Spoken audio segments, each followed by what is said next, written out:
Hi, I'm Jeremy Kaplan. Welcome to this special behind the scenes look at Wonder Tools as I celebrate its fifth anniversary.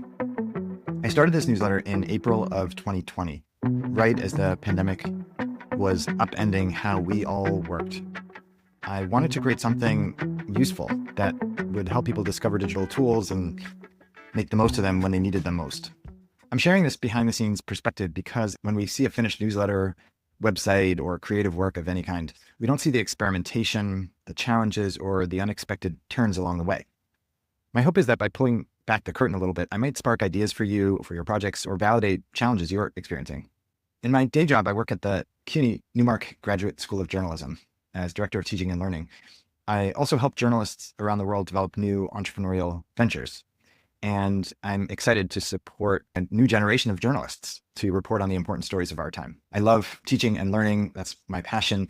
And before my time at CUNY, I was at Time Magazine covering business and technology and all sorts of other interesting stories.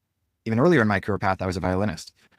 And these varied experiences, I think, have shaped how I approach Wonder Tools with both a journalist's eye for what's useful, a musician's interest in the rhythm of words, and an educator's desire to explain complex concepts clearly and usefully. This newsletter has always been a passion project for me, something I work on alongside my teaching and my family life.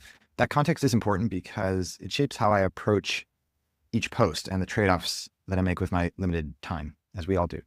After writing 265 posts over the past 5 years, a few principles have emerged that guide most of what I do with the newsletter. The first is utility. I focus on being actually useful, or at least aiming to be really useful, providing practical information rather than theory. This isn't about pontificating or musing. It's about helping you find tools that solve real problems and save you time and effort. It's also about being concise. I want to respect your time by making posts that are scannable and focused and take you just a few minutes to read in your busy day, and to give you basically just what you need to know with not a lot of unnecessary filler. Clarity is also really important for me. Technology can be confusing. It can be overwhelming. It's often written for people who are tech savvy or professional technologists.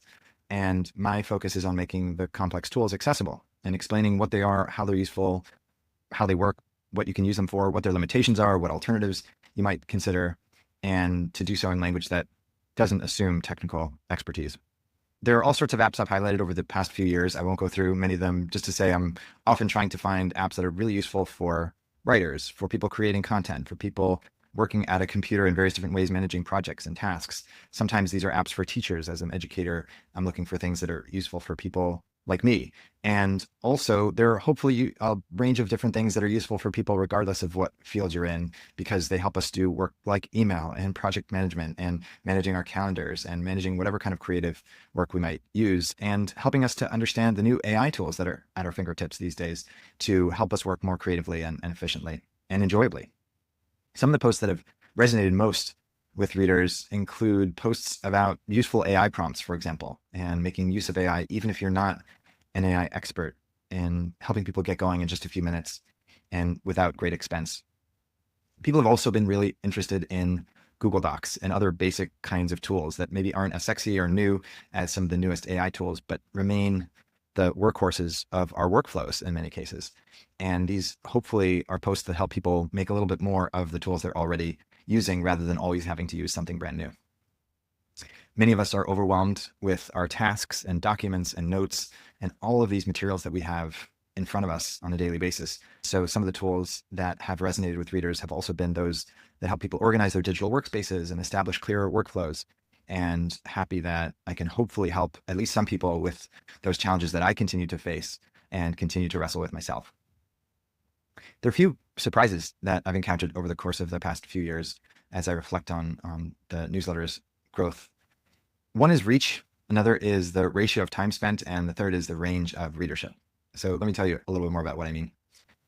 First, the reach of Wonder Tools has far exceeded whatever expectations I had when I started this.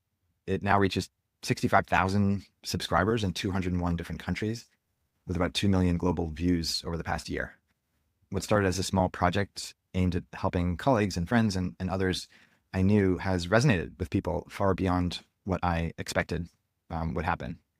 And it's been exciting to meet readers from all over the world and to correspond with people and to learn about the different kinds of tools people use in their workflows and how they are advancing their own work in various different ways with digital tools. The ratio of time spent has really surprised me. I spend approximately 100 minutes creating content for every minute that you spend reading it. This 100-to-1 ratio is really more than I anticipated, and probably more than I would like it to be. Each post requires extensive research and experimentation and testing of tools and writing and editing and design and publishing little nitty-gritty details like setting up the SEO text. And I want each post to be really as good as it can be. And sometimes making something shorter takes longer. And I am working continually to streamline the workflow and to spend less time, but still hopefully provide something that's useful. The third big surprise has been the diversity of readership. It's expanded far beyond my initial audience of writers and journalists and educators to now reach biologists and bakers and bankers and professionals in all sorts of different fields. And that's pushed me to think more broadly about the tools I cover and to focus on versatile kinds of tools that will be resonant for a lot of different kinds of people. There are definitely challenges and missteps along the way. Sometimes I get excited about a tool and find that its value doesn't last for as long as I expect it to. These are some tools, for example, that have gone under since I wrote about them: Run the World, Tome, Slash, Candor, Around, and Sorted. Keeping up with tech can be exciting and exhilarating, and it can also be exhausting. And sometimes what I anticipate will be really useful in the long run doesn't prove to be as sustainable. And it also can be challenging for me to keep up with my own tools. I have 637 iPhone apps I saw recently on my phone, and recognized that I only use about a tenth of them regularly. But that's still a lot to keep up with and to manage and to understand and to update. And in the laptop realm, I have 219 laptop apps, and I use about a third of those frequently. And all this has a cost to it, which is approximately $300 a month. And that varies. Sometimes it goes up, sometimes it goes a little down. But that's my investment in researching useful tools. So you don't have to waste your time or money on ones that won't serve you well.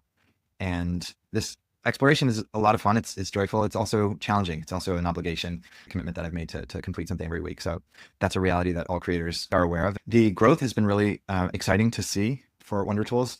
The audience has grown from the early days when I wrote a few guest posts for a Pointer newsletter to a much larger audience, partly with the help of Substack Recommendation Network, which has brought in half of the subscribers that now read the newsletter. And so I'm grateful to Substack for building a great network and a great tool, and grateful to a lot of people who have recommended the newsletter and helped it reach new readers. Going forward, I'm really excited about some new experimenting with new formats that push the boundaries of what a newsletter is, experimenting with new kinds of video and audio, new kinds of data, and even interactives, using AI to generate some interactive dashboards, interactive games and quizzes and experiments that will hopefully be useful in some cases and just fun in other cases. Delighted to be working on some new collaborations. I'm looking for more international collaborators. If you're interested in collaborating on something, that is something I'm really excited about for the upcoming year. So there's a lot that I'm working on the content side, as well as on the distribution side, and even on the monetization side, to make this project really sustainable and enable me to bring in other people and to support other people to collaborate on it. This is a project about discovering what's really useful and helping you and others save time by cutting through the noise of thousands of apps and tools and providing you with some insight into what actually might be useful so you can spend your time doing what you love to do and what you're really good at. That's the ultimate purpose that I have in doing this. Thanks for being on the journey with me, whether you're new to this or whether you've been following and reading this for a while.